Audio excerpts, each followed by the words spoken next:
Hey everybody, Erica Serwin here from Pink Bucker Designs. Today I'm going to show you how to make this fun triangle box. This is a box that doesn't require any adhesive. It's really fun. See how it opens up, and inside we have these little folded sides that open up to reveal. I have 2 Reese's Peanut Butter Cups in here.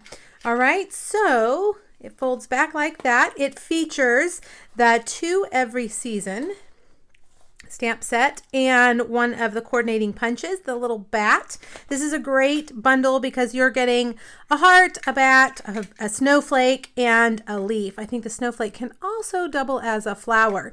So really the title of the stamp set, To Every Season, is really true. You could use this stamp set through every season. All right, let's get started. Let me move all of this out of the way. We just need the bat punch for this project. We're going to use a piece of basic gray cardstock.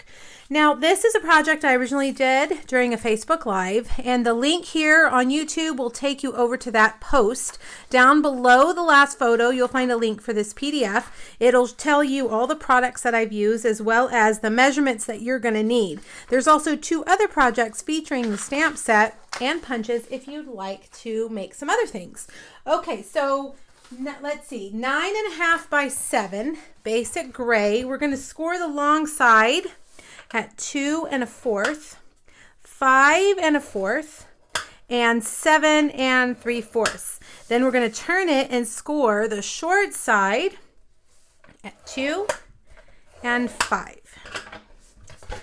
Okay, now let's take a look at the box. Let's unfold it so we can kind of visualize what we're going to do. We're going to cut quite a bit off of here.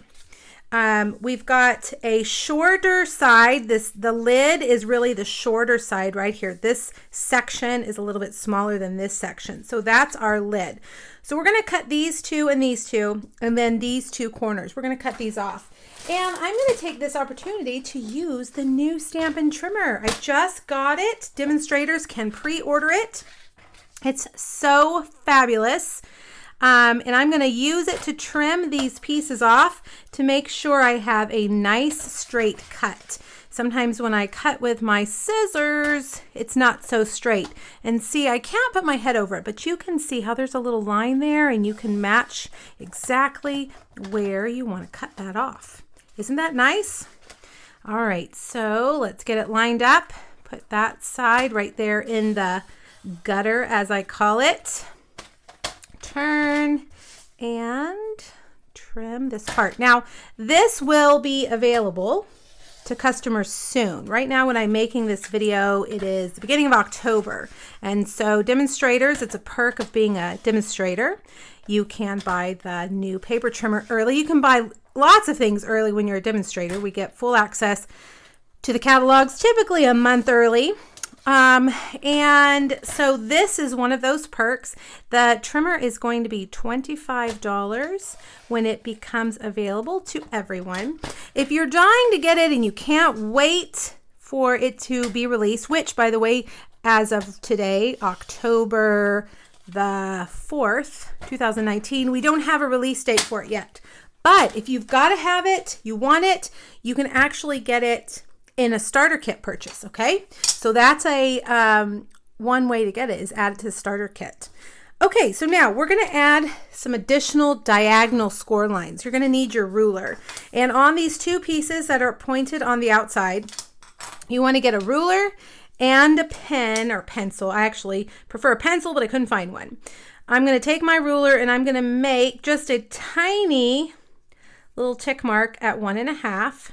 And then I'm going to take my bone folder or your stylus from your Simply Scored, and I'm going to draw a diagonal line there. That's going to give us that score line for these little side flaps. Do it this way. Now we're going to repeat over here on this side again at 1 1/2.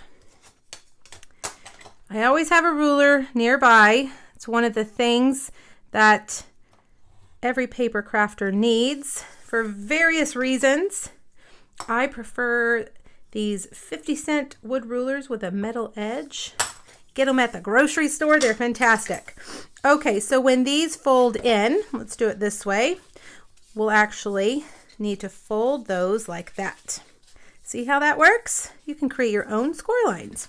All right, let's round some corners. We're going to take this, the triple punch here, and round those corners. We're going to round the corners down here on this end. Now, this is a Halloween treat box, so let's give it a try. Now, I want you to remember that this could be used with any of those stamps, right? You could do Valentine's with hearts. You could do Christmas. You could do anything you want. Just change the colors in the paper. All right, see how that folds up? That's perfect. Now, I told you it didn't need any adhesive, but it does need a little tiny magnet. Look at how strong these magnets are. On my blog, I have a link for you if you'd like to order these. I get them from Amazon. They're very inexpensive. And I'm just going to take glue dots, mini glue dots, and put one on each side like that. Then I'm going to get my take your pick tool. Oh, look, it's already stuck to my thumb. I don't even need my take your pick tool, do I? All right, and the glue dot is stuck to my finger, so let's get another one. Okay, now we need to put it right here. All right, pull that off. Uh-oh.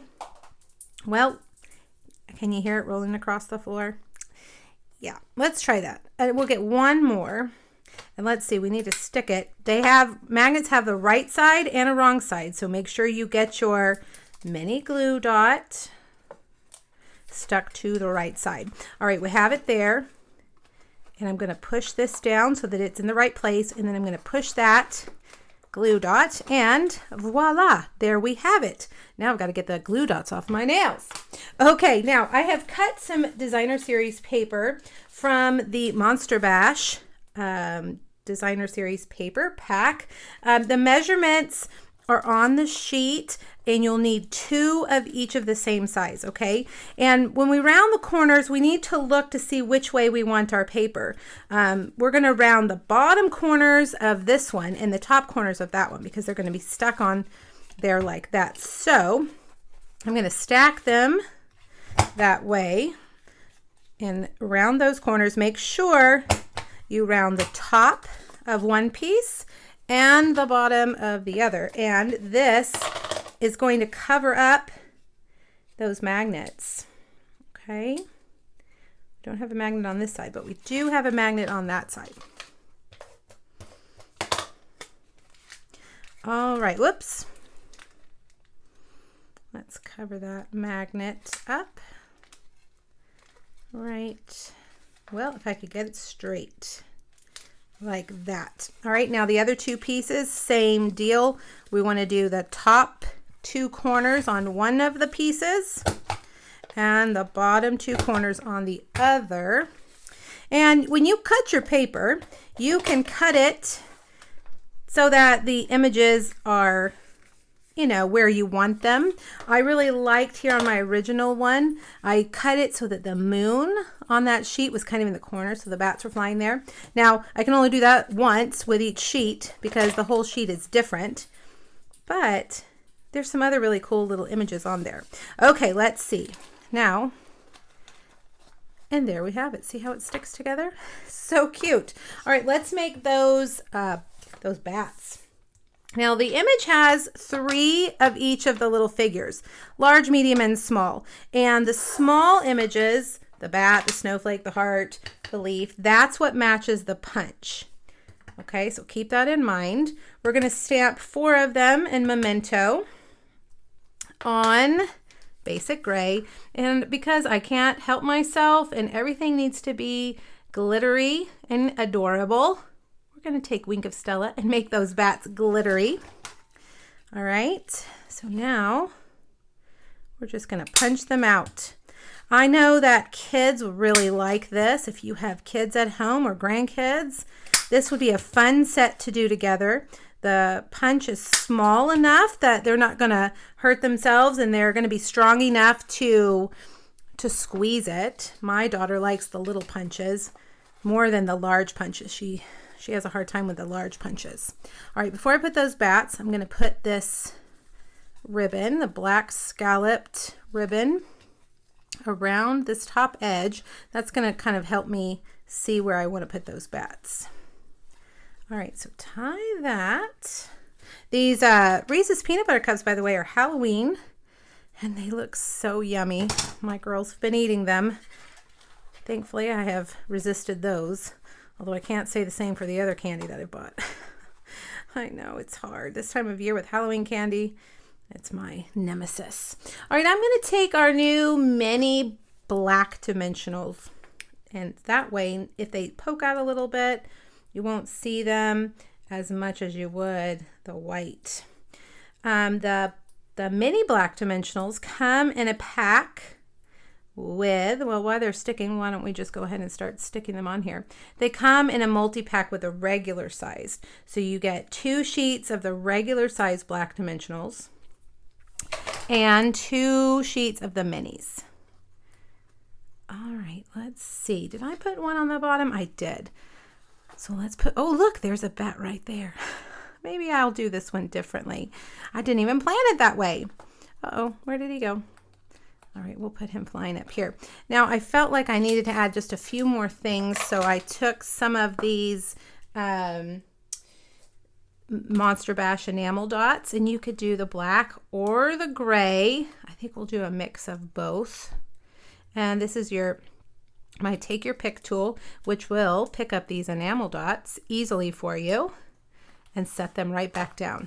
Okay, so you see that? Now, before we put the sentiment on, let's open it back up and stamp some other bats. Now, you have to look carefully because one of the bats is upside down. He's hanging upside down, and that's the medium bat. The first time I stamped it, I didn't realize that. So you've got to stamp him so he's hanging upside down. All right, and one right there. And then, of course, whoops, some Wink of Stella. Aren't they cute? Glittery bats. And they're smiling, so they're not spooky bats. Okay, let's do the sentiment. Of course, Happy Halloween. And I wanted it to kind of blend into the Designer Series paper. So I am stamping it in Memento on Crumb Cake. And I'm just going to cut it. I really wanted it to fit nicely underneath that lid. So I cut it down really small. In fact, you may even need to cut it apart, but no, look, that's going to fit perfect. All right, and there you have some really cute triangle box treats. Clear my space so we can see these guys, these adorable triangle boxes. Wouldn't these be so much fun to have for party favors? I think they're a little spooky, but not too scary, and they have Reese's Peanut Butter Cups inside, so yummy. All right, you guys, thank you so much for joining me today. Make sure you hop over to my blog and grab that PDF and try making these yourself. Make them for Thanksgiving with a leaf stamp, Christmas with a snowflake, and Valentine's Day with that heart. Happy holidays, you guys. Thank you so much. Bye-bye.